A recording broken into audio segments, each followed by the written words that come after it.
Hello. तो नमस्कार जी, प्रणाम। कैसे हो आप सब? उम्मीद ऐसा करते हैं मस्त होंगे, स्वस्थ होंगे और उसके साथ साथ जबरदस्त होंगे। तो देखिए जी, आज का जो हमारा टीवीटी कंडक्ट होगा वो होगा क्रेन मशीन से मटेरियल लिफ्टिंग करते वक्त सुरक्षा। दैट मीन्स अगर आप क्रेन मशीन से मटेरियल लिफ्टिंग करते हो तो मटेरियल लिफ्टिंग करते वक्त क्या क्या सावधानियों को बरतना चाहिए, और मटेरियल लिफ्टिंग करते वक्त किन किन प्रकार के हैजर्ड्स होते हैं, उन हैजर्ड्स को हम कैसे आइडेंटिफाई करेंगे, उन हैजर्ड्स में क्या रिस्क है, क्या खतरा है। उसके साथ साथ हम ये भी जानने की कोशिश करेंगे क्रेन से मटेरियल लिफ्टिंग करते वक्त क्या सही है या फिर गलत है। अगर हैजर्ड्स होता है तो हम लिफ्टिंग ही क्यों करते हैं। तमाम प्रकार के पॉइंट्स हम यहाँ पे कॉर्पोरेट करेंगे, तमाम प्रकार के पॉइंट्स हम यहाँ पे कवर करेंगे। तो आप सबसे हम्बल रिक्वेस्ट होगा कि आप सब थोड़ा ध्यान से सुनने की कोशिश कीजिएगा। ओके जी।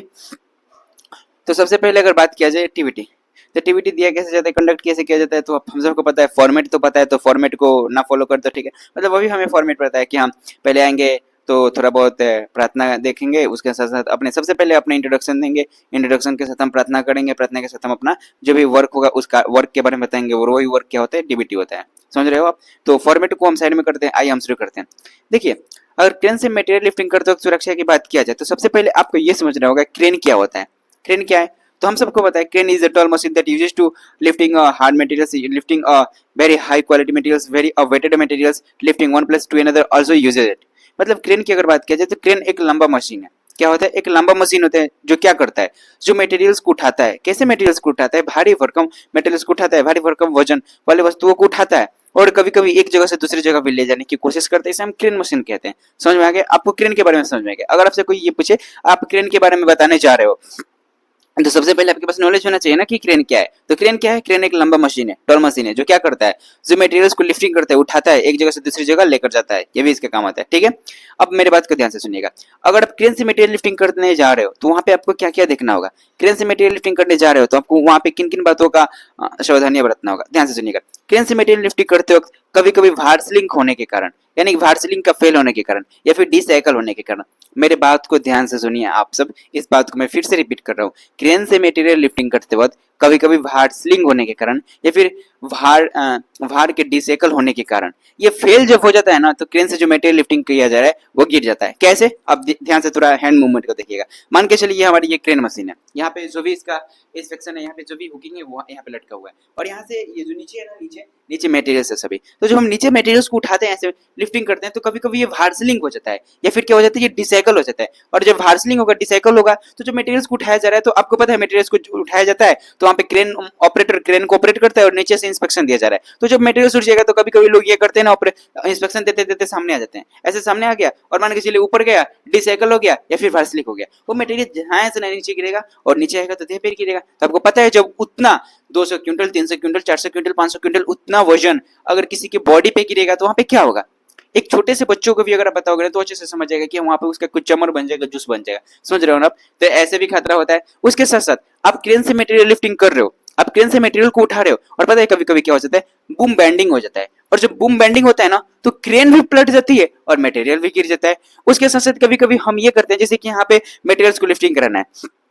एक सेकंड ध्यान से सुनिएगा, ये मेरा पूरा साइट है। ओके, यहाँ पे मटेरियल्स को लिफ्टिंग करना है। जब यहाँ पे मटेरियल्स को लिफ्टिंग करना होता है तो क्या होता है, हम साइट का अच्छे से इंस्पेक्शन नहीं किए होते हैं, हम साइट का अच्छे से पूरी तरह से जांच पड़ताल नहीं किए होते हैं। इंस्पेक्शन मतलब जांच पड़ताल होता है। तो जब हम साइट का अच्छे से जांच पड़ताल नहीं करेंगे ना, तो वहाँ पे कहीं पे ये इलेक्ट्रिसिटी वायर होगा, कहीं पे ये ऊपर खंभा, मतलब तमाम प्रकार के आपको देखने को मिल जाएगा। तो जैसे ही मटेरियल्स को उठाएंगे तो कभी उस खंभे से टच होगा, कभी इस खंभे से टच होगा, कभी उस इलेक्ट्रिसिटी वायर से टच होगा, और तमाम प्रकार के हैजर्ड्स होगा, इलेक्ट्रिसिटी इधर उधर ऐसे वैसे करके यहाँ से भी आपको हैजर्ड्स देखने को मिल जाएंगे। यानी अगर क्रेन से मटेरियल लिफ्टिंग की बात किया जाए तो क्रेन से मटेरियल लिफ्टिंग करते वक्त एक दो हैजर्ड्स नहीं है, बहुत सारे हैजर्ड्स है, बहुत सारे खतरा है। खतरा इतना है कि आप गिन नहीं कर सकते हो, आप काउंटिंग नहीं कर सकते हो। तो मेरे भाई, क्या हम इस खतरे को आइडेंटिफाई नहीं कर सकते हैं? क्या हम इस खतरे को एग्जामिनेट नहीं कर सकते हैं? क्या हम इस खतरे को रिड्यूस नहीं कर सकते हैं? क्या हम इस खतरे को रिमूव नहीं कर सकते हैं? हम इस सभी कुछ कर सकते हैं। इस खतरे को हटा सकते हैं, आइडेंटिफाई कर सकते हैं, एग्जामिनेट कर सकते हैं, रिड्यूस कर सकते हैं, रिमूव कर सकते हैं। अब शर्त है हमें क्या करना होगा, शर्त यह है कि हमें बस कुछ रूल्स को फॉलो करना होगा और उस रूल्स के अकॉर्डिंग हमें चलना होगा। अब क्या क्या रूल्स है, ध्यान से सुनिएगा। देखिए जी, क्रेन का यूज करने से पहले, क्रेन मशीन का यूज करने से पहले सबसे पहले तो मैं यही बोलूंगा, आप अपने आप से प्रश्न पूछो, मैं इसे प्रायोरिटी देता हूँ। अब आपको क्रेन का क्या नहीं पता है, आपको नहीं पता है कि ऑपरेटिंग सिस्टम क्या है, इसको ऑपरेट कैसे करेंगे, इसको कंट्रोल कैसे करेंगे, इसका लॉकिंग सिस्टम काम कैसे करता है, वेटिंग सिस्टम काम कैसे करता है, और आप ऑपरेट करने चले जाओगे तो सबसे बड़ा हजार्ड्स का रीजन तो आप ही हो, आप खुद हो। तो सबसे पहले आपको ये पता होना चाहिए कि आप क्रेन ऑपरेट तो कर लेते हो। अगर आप ऑपरेट कर लेते हो देन आप काम को करने चाहिए। उसके साथ साथ आपको एक और मैं बात बताना चाहता हूँ, इस काम को करते समय आपके पास वो चीजें जैसे कि मोबाइल फोन है, ये क्या है, आपको अट्रैक्ट करती है। कभी यहाँ से फोन निकाला, कभी इधर से मैसेज है, कभी इधर से कॉल, तो आप मटेरियल लिफ्ट कर रहे हो, वहां पे बहुत बारे हजार्ड्स हो सकते हैं। मैंने आपको इतने हजार्ड्स को नाम बताया, इतने हजार्ड्स को गिनवाया, कितने सारे हजार्ड्स हो सकते हैं। तो वहां पे आप फोन वगैरह ये सब यूज ना करो। ये सब बेसिक्स पॉइंट है। अब बात करते हैं क्या क्या रूल्स को फॉलो करेंगे। तो क्रेन से मटेरियल लिफ्टिंग करने से पहले आप वहां पे जो आपको डेली चेकलिस्ट प्रोवाइड कराया जाता है, जो चेकलिस्ट प्रोवाइड कराया जाता है, उस चेकलिस्ट के माध्यम से क्रेन चैंपियन को लेकर जाइए और क्रेन चैंपियन को ले जाने के बाद पूरी तरह से इंस्पेक्शन कर लीजिए।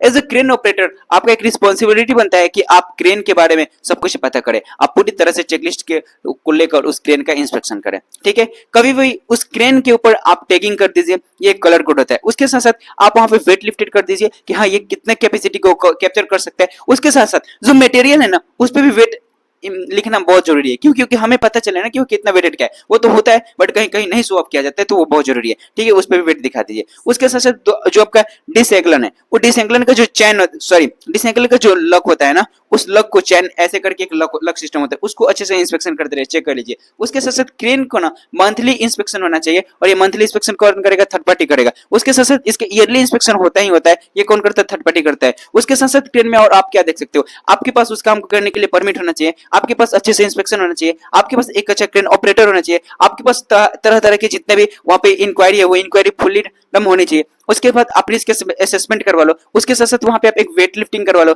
उसके साथ साथ आप क्रेन में कभी भी ओवरलोडेड ना करो, आप क्रेन का चेन पॉकेट चेक कर लो। उसके साथ साथ आप ये देख लो उसका हुकिंग सिस्टम कैसा है। मैं हुकिंग सिस्टम का बात यही कर रहा हूँ क्योंकि वो हुकिंग के अकॉर्डिंग और मटेरियल्स को क्या करता है? लिफ्टिंग करता है। उसके बाद आप हुकिंग सिस्टम चेक कर लो, उसके आप स्क्रूज चेक कर लो, आप उसके लक सिस्टम चेक कर लो, ये सभी चीजें आप वहां पे चेक कर लो। यानी क्रेन से अगर आपको मटेरियल लिफ्टिंग करना है तो आप मशीन्स के बारे में इंस्पेक्शन करो, मशीन्स के साथ साथ आप उस प्लेस के बारे में इंस्पेक्शन करो, और प्लेस के साथ साथ आप उस मटेरियल्स के बारे में इंस्पेक्शन करो। तमाम प्रकार के इंस्पेक्शन आपको करना है, मतलब करना है, और ये करना बहुत जरूरी बन जाती है। क्यों जरूरी बन जाती है? अगर आप ऐसे इंस्पेक्शन ना करोगे तो हजार्ड्स होगा ही होगा। अब मान के चलिए मेरे को क्रेन से मटेरियल्स लिफ्टिंग करना है और मेरे पास 10 लोगों का टीम है। मेरी बात को ध्यान से सुनिए, मेरे देखो क्रेन से मटेरियल लिफ्टिंग करना है, मेरे पास 10 लोगों का टीम है, तो मैं क्या करूंगा? ऐसा करते कहूंगा हाँ भाई मटेरियल बाटे 200 क्विंटल के बाटे एक उठा लेगा। ऐसा थोड़ी ना होता है मेरे भाई। इसको अगर लिफ्टिंग करना है तो यहाँ पे एक सिस्टम हम लगाएंगे कि हाँ यहाँ पे 4 लोग रहेंगे, यहाँ पे 4 लोग इंस्पेक्शन करेंगे। आप जाइए क्रेन का इंस्पेक्शन कीजिए, उसके साथ साथ आप देखिए मटेरियल्स किस टाइप का है, ये भी चेक करना बहुत जरूरी हो जाता है कि हम मटेरियल्स किस टाइप का है, उसका हम लिफ्टिंग करेंगे तो वहाँ पे क्या होगा। उसके बाद देखिए कि वो इलेक्ट्रिसिटी वायर वहाँ पे किसी प्रकार का कोई हजारियस पॉइंट तो नहीं ना क्रिएट हो रहा है। उसके साथ साथ देखिए कि वो मटेरियल्स में किसी प्रकार का कोई इश्यू तो नहीं ना क्रिएट हो रहा है। आप वहाँ पे बेंडिंग कर दोगे, उस एरिया को बेंडिंग करना बहुत जरूरी है, जो शायद मैंने आपको नहीं बताया, तो आप ये भी गांठ बांध लो कि हाँ एरिया का बेंडिंग भी बहुत जरूरी है। उसके साथ साथ जो यहाँ पे इंस्पेक्शन कर रहा है तो ये भी देख लो कि मान के चलिए यहाँ से हम क्रेन ये हमारा क्रेन है, सॉरी ये हमारा क्रेन है, ये मटेरियल यहाँ से जा रहा है, तो हमें ये पता होना चाहिए जब मटेरियल यहाँ से जा रहा है ना, तो यहाँ से अगर ये मटेरियल गिरता भी है ना तो हमें लॉस ना होके, तो हम उस राउंड में, हम उस दायरे में खड़ा होके, हम उस डिस्टेंस में खड़ा होके। तो यही होता है बाबू क्रेन से मटेरियल लिफ्टिंग करते वक्त सुरक्षा। इसमें कोई बहुत बड़ा रॉकेट साइंस नहीं है। अगर आप जानना चाहते हो तो इसके ऊपर हम 1 घंटा भी बात कर सकते हैं। मतलब क्या मतलब बनता है यहाँ पे उतना देर बात करने का? हाँ, आप नॉर्मली जानो कि क्रेन से मटेरियल लिफ्टिंग कैसे किया जाता है, हजार्ड्स क्या होता है और इसको हम कैसे आइडेंटिफाई करेंगे। अगर पीपीएस की बात करें तो एक आपसे मैं बात पूछना चाहता हूँ, अगर मैं आपको बोलूँ कि अरे एएनएसआई से हेलमेट का मान्यता प्राप्त है, हेलमेट लगा लो और वहां पर जाकर खड़े हो जाओ, अगर मान के चलिए कोई मटेरियल गिरेगा तो आपके हेलमेट से बच जाओगे नहीं। तो देखिए अगर पीपीएस की बात की जाए तो इंपोर्टेंस ऑफ पीपीएस तो यहाँ पे है। तो अगर आप उस प्रकार के पीपीएस नहीं, यहाँ पे इंपोर्टेंस ऑफ पीपीएस से ज्यादा इंपोर्टेंस दिया जाता है इंपोर्टेंस सेल्फ सेफ्टी। यानी देखो कि आप वहां पे एरिया के अकॉर्डिंग कैसे खड़े हो, आप देखो वहां पे इंस्पेक्शन कैसे कर रहे हो, आप दूर खड़े हो, मतलब यही सब। अगर पीपीएस की बात करें तो आप सेफ्टी हेलमेट लगा सकते हो, ग्लव्स ले सकते हो। वो गॉगल्स तो होता है कि हाँ जब वहां पे हम लिफ्टिंग करते हैं तो विभिन्न विभिन्न प्रकार के धुलकन भी होते हैं। वहां पे अगर बहुत ज्यादा ये हो जाता है तो वहां पे मास्क भी ले सकते हो। उसके साथ साथ वहां पे आप शूज और एक्सेप्ट ये सब आप पीपीएस ले सकते हो। ठीक है, एक और मैं आपसे बेसिक प्रश्न पूछना चाहता हूँ और ये प्रश्न आप सबके लिए, जो क्रेन ऑपरेटर होते हैं उनका हेलमेट का कलर कोड क्या होता है बताइएगा। चलिए आज के लिए इतना ही, फिर मिलते हैं कभी।